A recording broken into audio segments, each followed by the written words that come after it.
Comentario Hechos capítulo 14 y 15. Capítulo 14. Este capítulo registra la conclusión del primer viaje misionero de Pablo.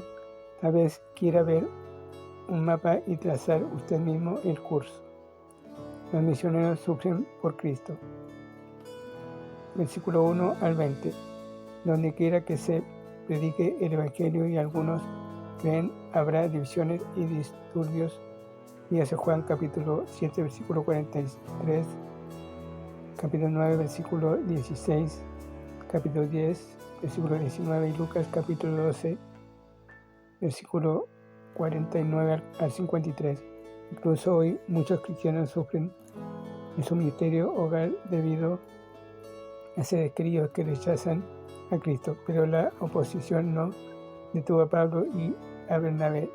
En vez de eso se quedaron en la ciudad y continuaron predicando. Dios honró su fe al darles señales y prodigios. Estos milagros probaban que Pablo era un apóstol de Dios. 2 Corintios capítulo 12, versículo 12, y causarían efecto en los discípulos. 2 Corintios capítulo 1, versículo 22, y gentiles. Romanos capítulo 15, versículo 18 al 19. Cuando los hombres descubrieron un complot para aprenderlos, salieron y se fueron a Listra y a Derbe, y allí predicaron la palabra. Véase Mateo capítulo 10, versículo 23. En Listra, Pablo pudo realizar un gran milagro al sanar a un cojo muy conocido. Ministerios de Pablo y Pedro. En este punto ambos curaron a un cojo. Ambos lidiaron con impostores satánicos. Capítulo 8, versículo 18 al 24. Capítulo 13, versículo 4 al 12. Ambos lo libraron milagrosamente de la cárcel. Capítulo 12, versículo 5 al 10. Capítulo 16, versículo 5 al 29. Ambos resucitaron muertos. Capítulo 9, versículo 40, capítulo 20, versículo 12. Ambos realizaron milagros especiales. Capítulo 5, versículo 15 y 16. Capítulo 28, versículo 8. Este milagro lo aceptaron los ciudadanos paganos como prueba de que Pablo y Bernabé eran sus dioses que habían descendido a la tierra. A Bernabé llamaban Júpiter o Zeus, el dios principal, y a Pablo Mercurio o Hermes, el mensajero de los dioses. El sacerdote local de Júpiter estuvo listo para ofrecer sacrificios cuando los misioneros públicamente les detuvieron. Pablo aprovechó la situación para predicar la palabra a la multitud. Nótese que no usó las escrituras del Antiguo Testamento como lo hacían en los cultos de las sinagogas, sino que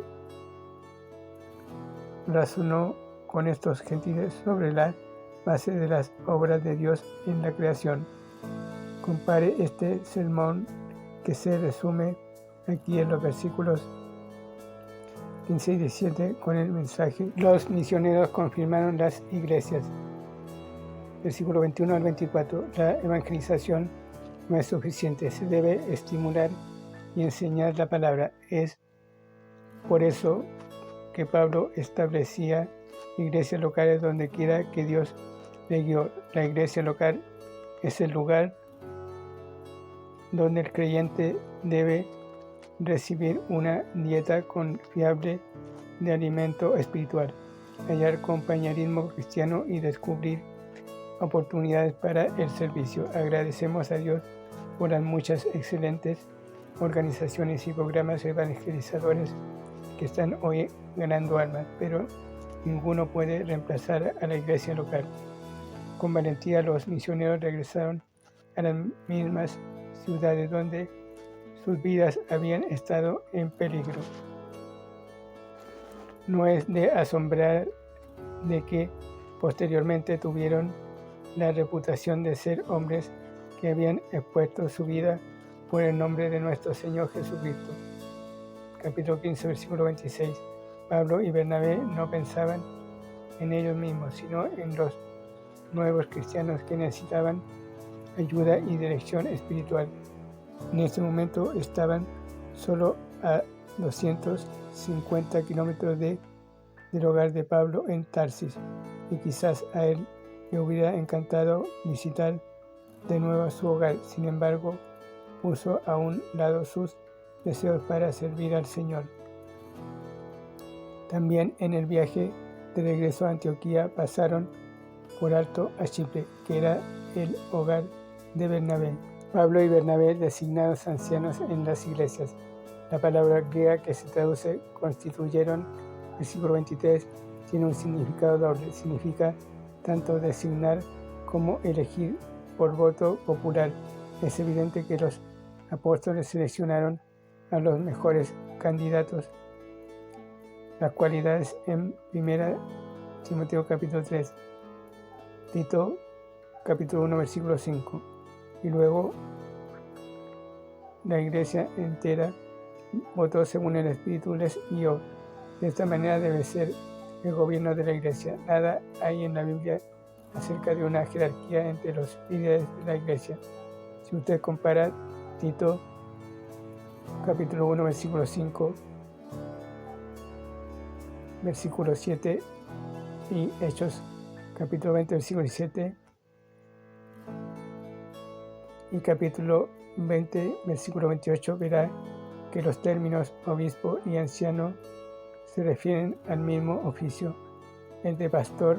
Pablo no ordenó a los ancianos sino en el viaje de regreso a las iglesias, como para dar la oportunidad de probar a los hombres. No impongas con ligereza las manos a ninguno, advirtió.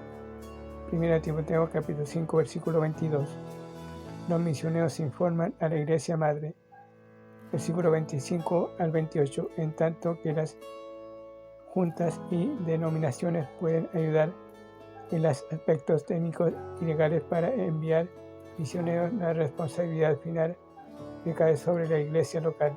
Por eso Pablo y Bernabé informaron a los creyentes de Antioquía, desde donde los enviaron a la obra. Qué bendición debe haber sido esa reunión al informar estos primeros misioneros lo que Dios había hecho. Recuérdese que Hechos registra lo que Jesús continuó haciendo y enseñando después que regresó al cielo, de modo que la obra era realmente suya. Al repasar este primer viaje misionero se puede ver los principios básicos que Pablo siguió al procurar llevar el Evangelio al mundo. El Espíritu dirigió a Pablo en la obra y es importante que sigamos estos mismos principios hoy. Trabajo en ciudades claves. En la mayoría de los lugares donde Pablo trabajó eran ciudades importantes de varias provincias. Pablo no se quedó en algún rincón aislado, atacó los grandes centros de población. Allí fue donde empezó su evangelización estratégica. Luego sus convertidos alcanzaron las ciudades más pequeñas del área. Estableció iglesias locales. Su ministerio no fue un espectáculo de hombre orquesta, ni tampoco tuvo una sede central desde donde decirles a otros lo que debían hacer. Ganó almas para Cristo y luego las organizó en iglesias locales que tenían sus propios líderes. Por supuesto, esto significa enseñar a la gente la palabra y edificarlos en la fe.